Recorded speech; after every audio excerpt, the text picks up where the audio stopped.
Hey there. Today, let's chat about a crazy post-apocalyptic horror flick. But before that, don't forget to hit the subscribe button and let's move to the story.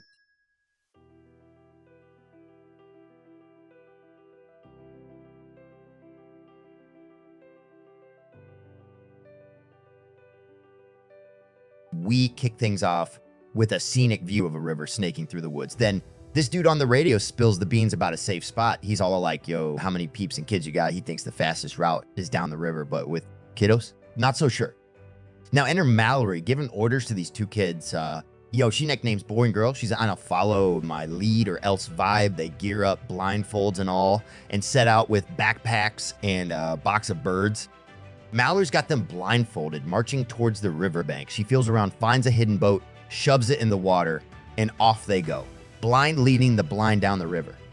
Flashback to a pregnant Mallory 5 years earlier, artsy vibes with a canvas, and her sis Jessica strolling in with the groceries. So Jess was like, malls, the stores are a madhouse because of that thing. Turns out there's some crazy outbreak in Europe and Russia, people offing themselves left and right, no one knows what the heck is going on. After channel surfing for a bit, Mallory's all, seems like it's just Russia for now. So Jess takes Maul to the hospital, meets Dr. Lampum, who does the usual checkup stuff, asks about her health and the babies. Post-appointment, Mallory's feeling queasy and sends Jess ahead to the car. On her way out, Mallory spots this lady bashing her head against the glass like it's a game. Total chaos ensues. Mallory bolts to Jess, yelling to hit the road. It's like pure madness. Cars are zigzagging all over the place and people are losing their minds. Oh, and Jessica's phone starts ringing in the backseat. Mallory, being the good sister she is, reaches for the phone and bam, Jessica's mood takes a nosedive. Her eyes are all teary. Turns out she's dead set on crashing the car. So Mallory's stuck in this crazy situation, wrestling with the steering wheel, practically begging Jessica to chill, but they hit another car and the whole thing flips over. Mallory crawls out of the wreckage and Jessica, in a tragic twist, decides to walk into traffic. Yep. She takes her own life right there. People are running everywhere, crashing cars on purpose. It's like a scene from a messed up movie. Mallory running with the crowd, she gets pushed to the ground. In the distance, enter Lydia and Douglas just trying to escape the madness. They spot Mallory down on the ground and decide to lend a hand. So Lydia's strolling along, minding her own business when she catches wind of something weird. Next thing you know, she casually slides into this burning car. Meanwhile, on the road, this dude, Tom, your everyday hero, helps out Mallory and escorts her to a random locked house where Douglas is holed up. Lucy, the cop, shows up and they're all knocking on the door like they're trying to crash a party. Yeah. Greg, the house owner, finally gives in and opens up, ignoring Douglas's protests. Mallory's on the line with her mom, but it's just ringing with no answer. Then Felix drops some knowledge about the whole situation messing with people's nervous systems. He's been seeing in his patients for a week. Tom takes charge, ordering the squad to seal those windows like it's the end of the world. On TV, they're informed that the president has declared a state of emergency and closed all borders before the TV signal is lost. Charlie, a grocery store worker, says it's the beginning of the end of the world. Tom goes to Mallory, who's sitting, asks if she needs something. Fast forward to the present. Mallory's on a boat with the girl and the boy, covered in a blanket. She's checking their walkie-talkie, hoping for good news. Suddenly, the birds in the box go full-on concert mode, and Mallory's like, what's going on? So this whole thing doesn't reveal much, but rewind to the past, and I think crew's been holed up for 3 days. Cue knock on the door. Tom wants to open the door, but Mallory's not having it. She whips out a shotgun, and Tom's like, everybody shut your eyes. So Greg's got this wild idea because of the whole food shortage situation. He's all like, let's check out the external camera footage and raid some neighboring houses for supplies. People are giving him the side eye, but he manages to talk him into it. Greg takes charge of the surveillance mission, tied to a chair and all. Things take a dark turn though. While he's watching, Greg sees something in the leaves and bam, his whole vibe changes. Next thing you know, there's a loud bang. Everyone races to the room and Greg's gone. Back to the river, man. Meanwhile, Mallory and the kiddos are out on the boat, clocking in 14 hours. They hear someone calling out for help. Mallory ain't taking any chances though. She hides the kids under a blanket. Then this guy shows up and tries to mess with Mallory. It turns into a showdown, and she pulls out a machete, slice and dice, problem solved. The gang's all at Tom's place. When suddenly Tom drops the bomb, they're running on empty in the food department, and there's zero help on the horizon. Charlie, the problem solver, suggests a grocery store run for supplies. Tom, Douglas, Mallory, and Lucy throw their names. There's some back and forth convincing to get Charlie on board. Now, Douglas, being the strategic mastermind, floats the idea of ditching the folks back at Greg's house once they hit the grocery store. But the rest of the gang shuts that down real quick. As they're hashing it out, they get this unexpected knock on a locked door in the store, caused the dramatic entrance of Fish Fingers, one of Charlie's coworkers. Dude's practically begging for a lifeline. Tom's ready to swing the door open. Lucy's rolling in, and Douglas, well, he's pointing a shotgun at the door. And just as they crack the door, some birds Mallory picks up in the store start making noise and flying around. Turns out Fish Fingers is infected and trying to barge in. Charlie, being the hero of the day, sacrifices himself to keep the rest safe. They're in a rush, locking the door, like their lives depend on it, and then they spot Charlie's blood seeping under the door. Fish Fingers is practically on his knees begging to be let in. Meanwhile, Mallory and Douglas are just shooting the breeze in the kitchen when noise in the garage grabs their attention. Oh, and Lucy and Felix, those two sneaky devils, stole the only car and made a run for it from the safe house. Fast forward to Mallory rowing for a whole day on the river. The kid on the boat's like, how much longer? Mallory's all chill, not much longer. And then the boy takes an unexpected dip in the river. Supplies go overboard, and now Mallory's on a mission to rescue what's left. She leaves the kids on the riverbank, heads to a hospital using a thin rope as a guide, and scores some food and blankets. Mallory's still out there gathering goodies when she hears something.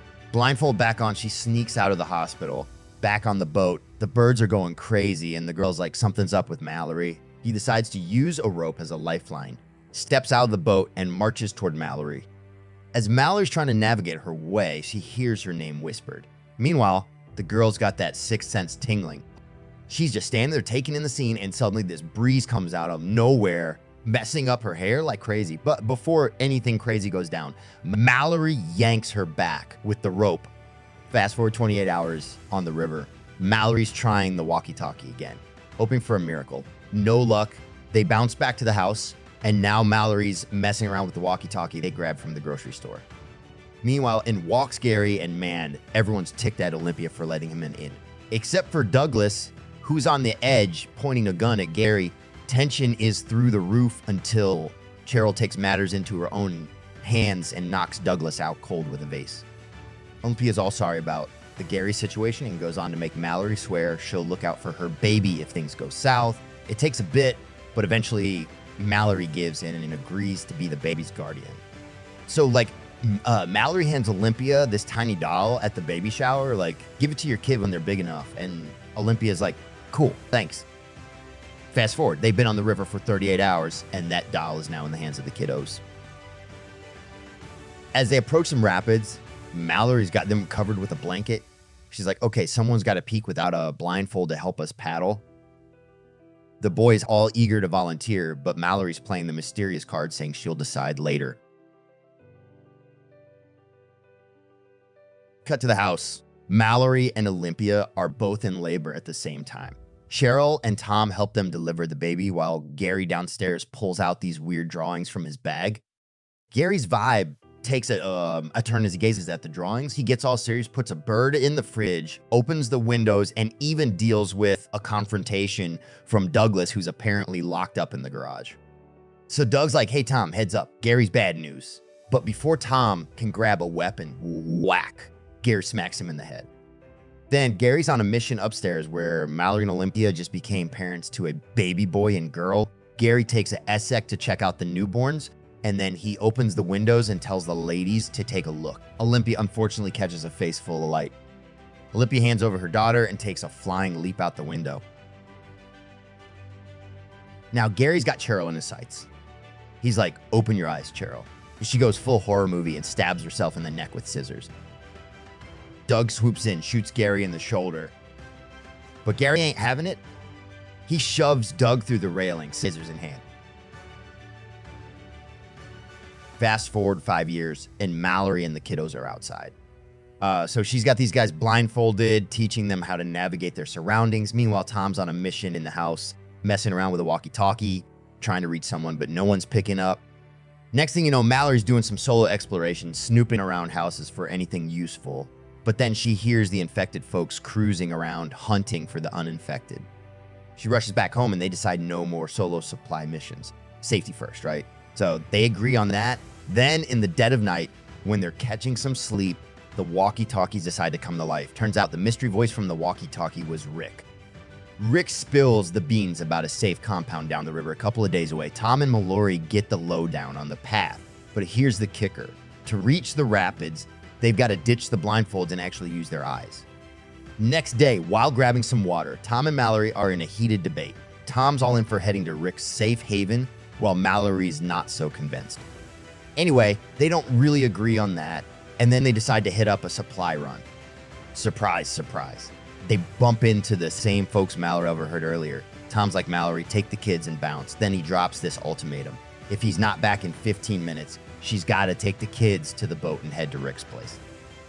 So Mallory sneaks out the back, while Tom goes out blindfolded to chat with the mystery crew. They're telling them to unmask. And meanwhile, one of them spots Mallory and the kids. Tom goes all John Wick on them, taking some down, but he takes a hit too. In a last-minute move, he's like, screw it, takes off the blindfold, finishes the job, but not before he gets infected. And then, boom, he shoots himself. Mallory's patiently waiting for Tom, but he's a no-show for a good 15 minutes. She starts to get emotional, fearing the worst, thinking he might be in some serious trouble or worse. After pulling herself together, Mallory starts preparing for whatever comes next. We flash back to an earlier scene where she's giving instructions to a boy and a girl, probably wondering about Tom too. As they approach some rapids, Mallory covers the kids with a blanket and drops the bomb that it's decision time. The boy offers to take a look, but Mallory shuts that down fast. The girl also offers, but Mallory is stuck in a moment, reminiscing about Olympia and Tom's last moments. Eventually, she decides none of them will be peeking. They navigate the rapids, the boat flips, chaos ensues, but Mallory finds the kids. They start searching for the compound. Things get strange when Mallory starts hearing Jessica and Tom's voices, urging her to take off the blindfold. She's on a mission to find the kids, telling them to keep those blindfolds on and pleading for them to listen to her voice. When they reunite, Mallory apologizes for her earlier behavior. They head towards the sound of birds, but Tom's voice gets louder, telling Mallory to ditch the blindfold. Finally, the three of them make it to the door of the compound. Mallory gives it a solid knock, practically begging the folks inside to open up. Eventually, someone cracks the door open and gives Mallory and the kids the eye test for any signs of infection. Once the coast is clear, they holler for Rick, who steps up, reassures them everything's cool, and guides them to a spot where other survivors are hanging out. Turns out Mallory figures the compound used to be a school for the blind. Most of the crew, they are visually impaired. Mallory and the kids decide to release some birds into the mix, letting them join the feathered gang already in the compound. Just as they're settling in, they run into Dr. Lapham, who's curious about the kids' names. Girl and boy, they say, but Mallory's quick to correct the record. Their names are Olympia and Tom, and she's their mother. Dr. Lapham gives the kids the green light to join with the others, then pulls Mallory in for a hug. Mallory keeps an eye on her little ones, playing around, soaking in the vibe of their new hangout. So that's the end of Mallory's journey. If you enjoyed following this story, don't forget to hit that like button, subscribe, and ring that notification bell to stay updated. And as always, share your thoughts and theories down in the comments. We love hearing from you. Until next time, stay safe out there in this crazy new world.